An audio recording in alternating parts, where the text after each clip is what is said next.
बिहार एकमात्र ऐसा स्टेट है जिसके पास अपनी कोई डेवलपमेंट अथॉरिटी नहीं। न कभी इंडस्ट्री की कल्पना कर सकते हैं, न टूरिज्म की कल्पना कर सकते हैं। गाड़ी वाला आया, कचरा निकलने वाला आया. That's the beautiful jingle which I can hear, and it has make difference. बड़ी खुशी है कि आज बिहार 7,000 मेगावाट पीक डिमांड को सक्सेसफुली मीट कर।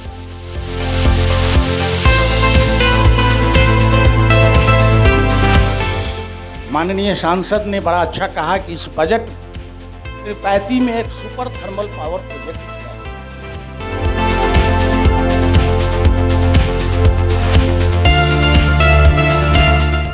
रवि जी का जो क्वेश्चन है, हमें एक बार एक हिरोशिमा में हम जब नागासाकी में एड्रेस कर रहे थे तो I was told by chair कि आप इंट्रोड्यूस योरसेल्फ। तो मेरा इंट्रोडक्शन है, I am social activist, I am entrepreneur as well as doctor. So my I am right. Yes you are right, you are right. Patna Pataliputra एक समय उस हिंदुस्तान का capital था जो कंधार से लेके रंगून तक था, और यहाँ से पूरे एशिया का एडमिनिस्ट्रेशन होता था। That was the golden days. बीच में जो भी खामी हुई, बहुत सा प्रॉब्लम में आए, अच्छा गुजरा, लेकिन बिहार का दिन अब आया है। और आज के दिन में पिछले बजट में जो केंद्रीय सरकार का जो बजट का अटेंशन था बिहार के ऊपर में, ईस्टर्न इंडिया की तरफ में, और financial institutions also, entrepreneur also, they are looking towards Bihar because this is the land of opportunity today. And as an entrepreneur, your look is that place which is not yet developed is the potential for investment and growth. So Bihar is ready to take a big leap, and the people like Vishnuji, Manikanji, Kesri ji are here to bring the infrastructure.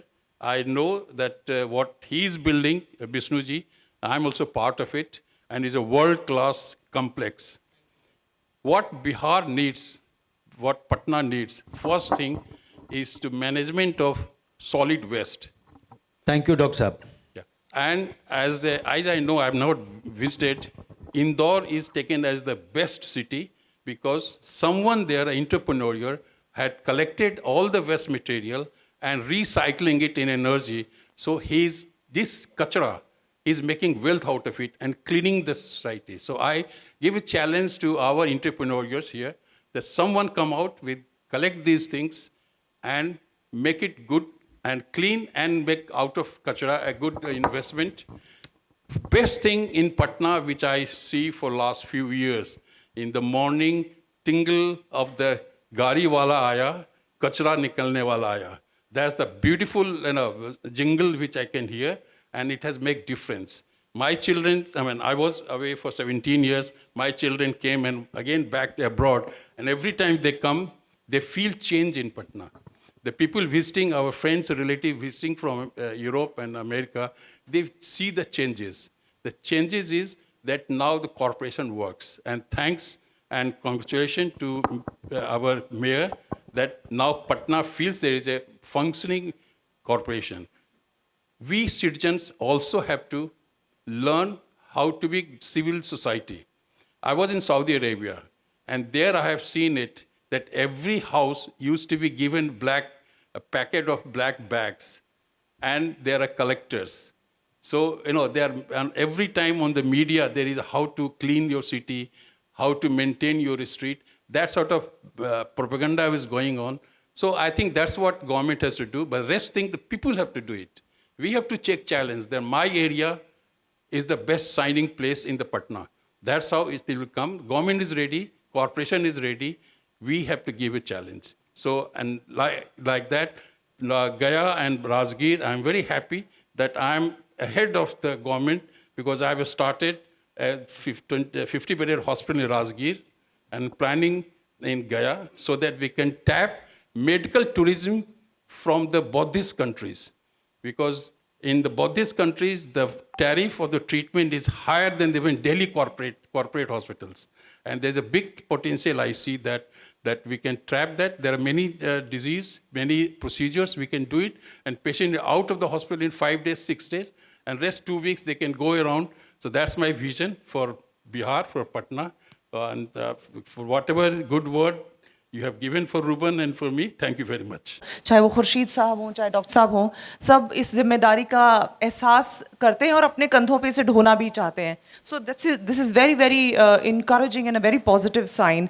Mister R N. Singh, आपसे भी Bihar, what is it to you, और कहाँ आपको लगता है कि और development का स्कोप है? क्योंकि सरकार सुन रही है, तो मुझे लगता है कि ये सही मंच है अपनी दिल की बात कहने का भी. Thank you ma'am. सबसे पहले मैं खुर्शीद साहब के प्रति शुक्रिया अदा करता हूँ, जिन्होंने मुझे मौका दिया और इस डैश पे बैठ के मैं, जहाँ हमारे माननीय सांसद, मेयर और सारे तमाम बड़े लोग उपस्थित हैं, अपनी बात रखने का. मैम, मैं पावर सेक्टर से आता हूँ. 38 साल का मेरा अनुभव पावर सेक्टर में रहा है, और मैं आज जो इंफ्रास्ट्रक्चर की बात करता हूँ, तो पावर की बात न करूँ तो वो बेनामी हो जाएगा, बेईमानी होगी. एक्चुअली पावर के बारे में हम सब जानते हैं कि आज पावर का क्या इम्पोर्टेंस और इम्पोर्टेंस है हमारे जीवन में.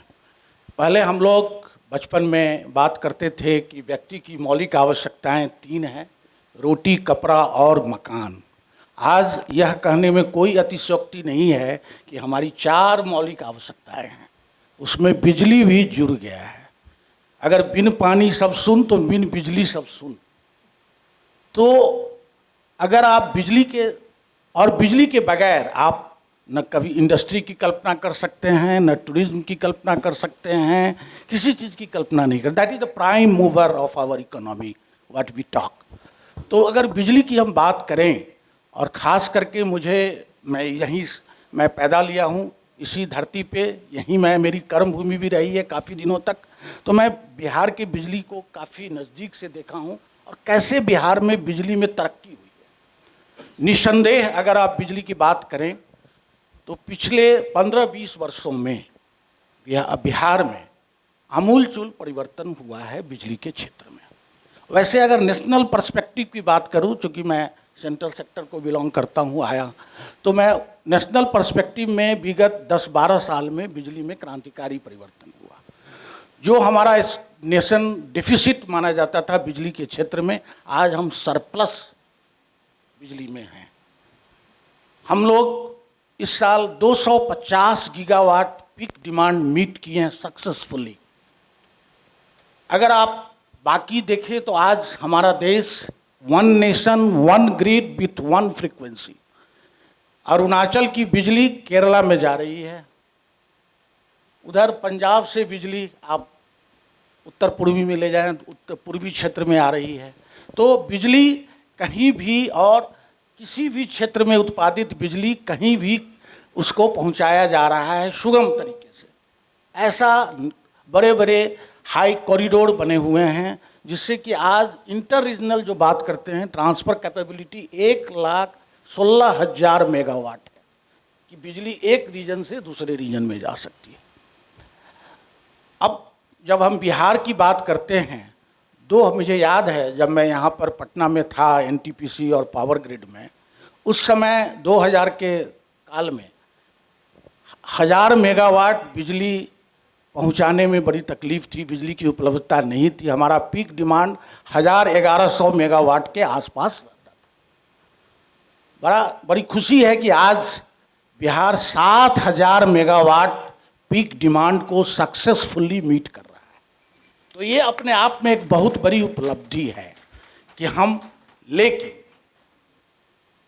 जब हम रोड मैप की बात करते हैं और फ्यूचर की बात करते हैं, तो हमको 2-3 चीज़ों का बड़ा ख्याल करना पड़ेगा कि ये 7000 मेगावाट कहने से तो बड़ी खुशी होती है कि हम 7000 मेगावाट बिजली को हम मीट कर पाए डिमांड को, लेकिन साथ साथ हमको ये भी सोचना है कि जो national average per capita consumption हमारे देश की है, बिहार उसमें कहाँ खड़ा उतरता है.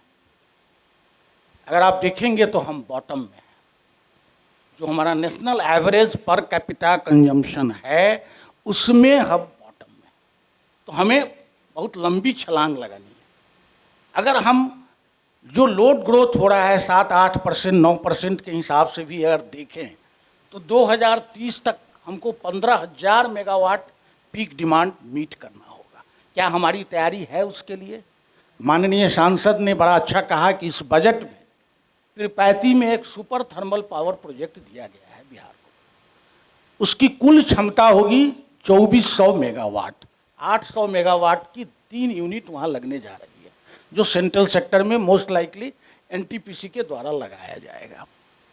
तो हमें लगता है उसमें और भी आगे जनरेशन एडिशन करने की ज़रूरत है। दूसरी बात मैं रखूँगा कि जो एनर्जी ट्रांजिशन है, जैसा आप सब लोगों को पता है कि ग्लासगो समिट में हमारे माननीय प्रधानमंत्री ने जो वर्ल्ड के सामने कमिटमेंट है हमारा कि हम 500 गीगावाट 2030 तक रिन्यूएबल एनर्जी करेंगे और जो हमारी मांग है उसका हम 50% रिन्यूएबल एनर्जी से उसको हम मीट करेंगे और 2070 तक नेट जीरो की बात कल्पना की गई है जो, और उसकी तैयारी है हमारा देश उसमें मजबूती के साथ आगे बढ़ रहा है। बिहार को भी उसमें एक्टिवली पार्टिसिपेट करना होगा। अगर आप आज देखेंगे तो रिन्यूएबल में हम कहीं नहीं है। हम जो 7,000 मेगावाट पावर जो हम लोग मीट कर रहे हैं, mostly that we are meeting from thermal energy. तो उसमें हमको रिन्यूएबल में एक बड़ा रोड मैप बना के हमको सोलर में कैसे आगे बढ़ना है, हमको बाकी जो स्मॉल माइक्रो हाइड्रोज हैं उसमें कैसे आगे बढ़ना है, स्टोरेज सिस्टम के लिए कैसे आगे बढ़ना है, इसमें काम करना है।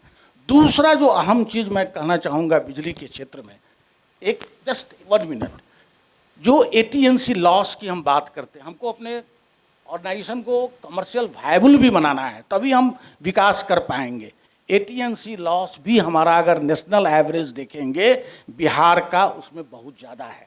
उसमें कमी आई है, निस्संदेह कमी आई है, लेकिन अभी और हमको उसमें काम करने की ज़रूरत है ताकि हमारा टेक्निकल और कमर्शियल लॉस और घटे, ताकि हमारी जो ऑर्गेनाइजेशन है वो कमर्शियली वायबल हो, आगे काम।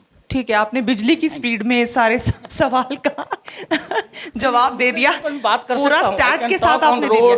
अभी हम नहीं, सही है, आपने अपना विजन बता दिया और मोटा मोटा जो आपका एक्सपर्टीज है उसको एक्सप्लेन कर दिया। केपीएस केसरी साहब, आपके पास आना चाहूँगी। ब्रीफली अगर आप भी बता पाएं कि बिहार में प्रोग्रेस इंफ्रास्ट्रक्चर को लेकर, मैं हूँ बिहार, आप कहाँ देखते हैं, कहाँ आपको लगता है कि इम्प्रूवमेंट की ज़रूरत है?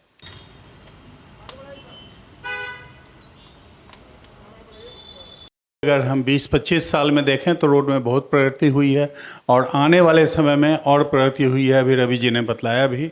इसके अलावा भी बहुत सारे रोड अभी पाइपलाइन में हैं। अभी रक्सौल से हल्दिया का रोड आ रहा है जिसमें कि एक्सपोर्ट की पोटेंशियलिटी और इंपोर्ट की पोटेंशियलिटी वो बहुत बढ़ जाएगी। उसके ऊपर हम लोगों ने सजेस्ट किया है कि ड्राई पोर्ट्स भी हों, तो ड्राई पोर्ट्स भी आवश्यक है क्योंकि बिहार में आज के दिन ड्राई पोर्ट हमारे पास नहीं है। बेहटा में अभी तुरंत सैंक्शन हुआ है, कस्टम क्लियरेंस अभी होने की संभावना बनी है। तो dry port without custom clearance it's not dry port, तो वो होने की संभावना बनी है। तो ये बहुत ही आवश्यक था। दूसरा, हम लोग बहुत दिन से चाह रहे थे क्योंकि हम एग्रीकल्चर बेस्ड इकोनॉमी हैं, तो हम ये चाह रहे थे एयर कार्गो कॉम्प्लेक्स हर एयरपोर्ट्स पे बने। अभी तक हमारे पास एयर कार्गो कॉम्प्लेक्स नहीं है।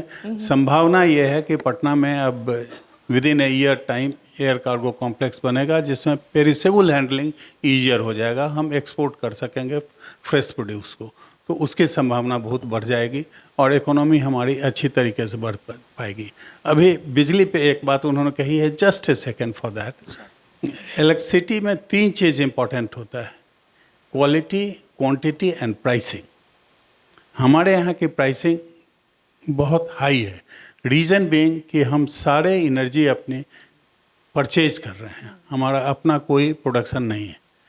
तो और उन्होंने साथ में ये भी कहा कि नेशनल ग्रिड अब आज के दिन हमारे पास available. When we have a national grid there must be a national tariff for it. अगर नेशनल टैरिफ होगा सबको बराबर पैसे पर बिजली मिलेगी।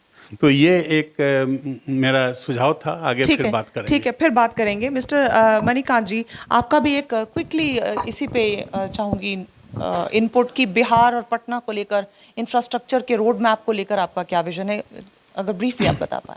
बहुत क्विकली तो नहीं कर पाऊंगा क्योंकि ये कोशिश कीजिएगा, फिर आएंगे आपके पास। इसमें नाम ही लिखा हुआ है रियल एस्टेट, और खुर्शीद भाई को पहले ही बोल दिया था जाऊंगा तो मैं बोलूंगा, और आज इससे अच्छा मौका कहाँ मिलेगा जब हमारे पर सांसद नहीं आए। जितनी बार मुझे लौटने का मौका देंगे उतनी बस बार दो आपको आपको ऐड कर टाइम, पाएंगे। आपको लगेगा ही नहीं कि मैंने टाइम लिया। अच्छा ठीक है, हमारे सांसद हमारे सामने हैं, मैं कुछ बातें रखना चाहूँगा। मैं हूँ बिहार, यहाँ ये जो टॉपिक है इसमें हम सिर्फ अच्छी अच्छी बातें करें तो अच्छा नहीं होगा, हमें इसको बिहार सही में अच्छा बनाना होगा। बिल्कुल। इसके लिए कुछ चीज़ें हैं जो मैं इनका ध्यान आकर्षित करूँगा कि जैसे बिहार एकमात्र ऐसा स्टेट है जिसके पास अपनी कोई डेवलपमेंट अथॉरिटी नहीं है।